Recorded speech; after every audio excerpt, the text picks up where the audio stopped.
warahmatullahi wabarakatuh. Kami dari kelompok 5 akan mengunjungi Museum Satria Mandala.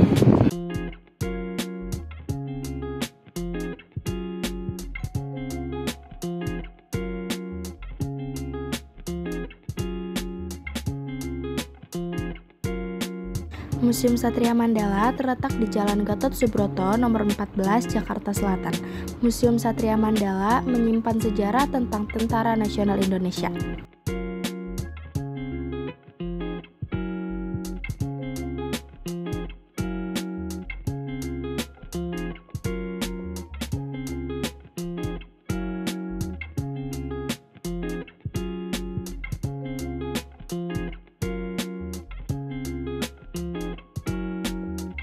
Pemimpin TNI memandang perlu dibangun sebuah museum sebagai tempat yang dapat memberikan gambaran sejarah perjuangan TNI secara visual kepada masyarakat.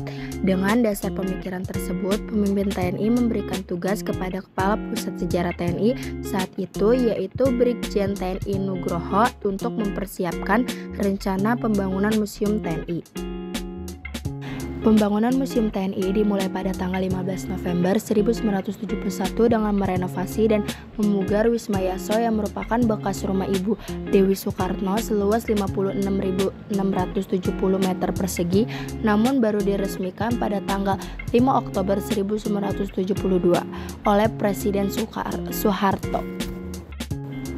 Koleksi utama museum ini berupa diorama, senjata, foto, patung pahlawan TNI, panci-panci TNI, di pesawat terbang TNI, kendaraan tempur TNI, meriam, rudal, miniatur alat tempur TNI, koleksi Panglima Besar Jenderal Sudirman, koleksi Letnan Orip Suemarharjo, koleksi Jenderal A.H. Nasution, koleksi Jenderal H.M. Soeharto, dan lain-lain. Diorama adalah miniatur 3 dimensi yang memvisualisasikan berbagai adegan perjuangan.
In the diorama room, there are weapons that were previously used by national fighters to expel the invaders. Here there are also weapons including modification of Pemudara, grenade launcher, landmines that look like birthday cakes.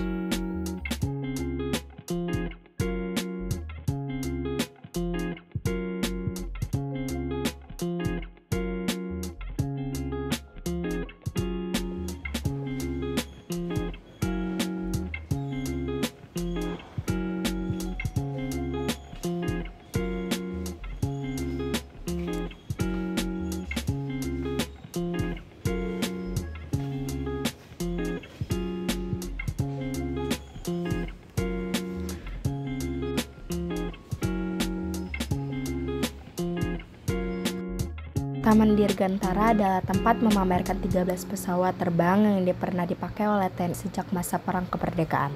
Kendaraan yang terkenal dan dianggap berjasa adalah Churen, pesawat latih buatan Jepang 1933 yang berhasil dirampas oleh perjuangan Indonesia di awal kemerdekaan semasa agresi militer satu Belanda. Pesawat Churen yang dikemudikan Suharnoko Harbani berhasil mengebom kedudukan Belanda di Semarang, Salatiga, dan Ambarawa pada tanggal 29 Juli 1947. Ruang Panji-Panji merupakan jantung Museum Satria Mandala. Ruang ini menggambarkan secara simbolik misi utama Tentara Nasional Indonesia sejak awal berdiri mulai 1945 hingga sekarang. Dalam ruangan tersebut terdapat beberapa senjata dan pengertian seperti Proklamasi Kemerdekaan RI, pembentukan Badan Keamanan Rakyat, dan pembentukan Tentara Keamanan Rakyat. Ruang Jenderal Urip Sumoharjo tidak berbeda dengan ruang Jenderal Sudirman. Di ruang ini dapat Anda temukan lukisan dan foto-foto Jenderal Urip Sumoharjo saat itu menjabat sebagai Kepala Staf Angkatan Perang Pertama. Ruang Jenderal Sudirman. Ruang ini memamerkan benda-benda peninggalan Jenderal Sudirman, Panglima Angkatan Perang Pertama. Sebagai pusat dari ruang ini adalah sebuah tandu yang dipakai selama Jenderal Sudirman bergerilya melawan agresi militer II Belanda. Ruang Jenderal Besar A.H. Nasution dan Jenderal Besar H.M. Soeharto. Ruangan ini memamerkan benda-benda milik Jenderal Besar Nasution dan H.M. Soeharto yang terkait dengan peperangannya. Selain itu, dipamerkan pula foto-foto pada masa perjuangan, buku-buku karya keduanya. Dalam ruangan diorama 2 terdapat beberapa diorama yang menggambarkan peristiwa pertempuran yang pernah terjadi dalam usaha mempertahankan dan mengisi kemerdekaan Indonesia yang dilakukan TNI. Di antaranya adalah peristiwa pertempuran 5 hari di Semarang pada tanggal 14 Oktober 1945. Peristiwa tersebut dilatar belakangi oleh pemuda-pemuda di Semarang bergerak merebut gedung-gedung yang diduduki tentara Jepang, khususnya daerah Candi Baru. Diorama yang menggambarkan pertempuran Ambarawa pada 12-15 Desember 1945. Peristiwa Bandung Lautan Api, pertempuran Bogor, pertempuran Cibadak, dan masih banyak lagi di diorama yang menggambarkan peristiwa lain dalam ruang diorama 2. Dalam ruangan ini juga terdapat ruangan senjata. Penempatan senjata di ruangan khusus ini terbagi dalam 2 periode, yaitu senjata yang dipergunakan pada tahun 1945 sampai 1949 dan senjata yang dipergunakan pada tahun 1950-an hingga sekarang.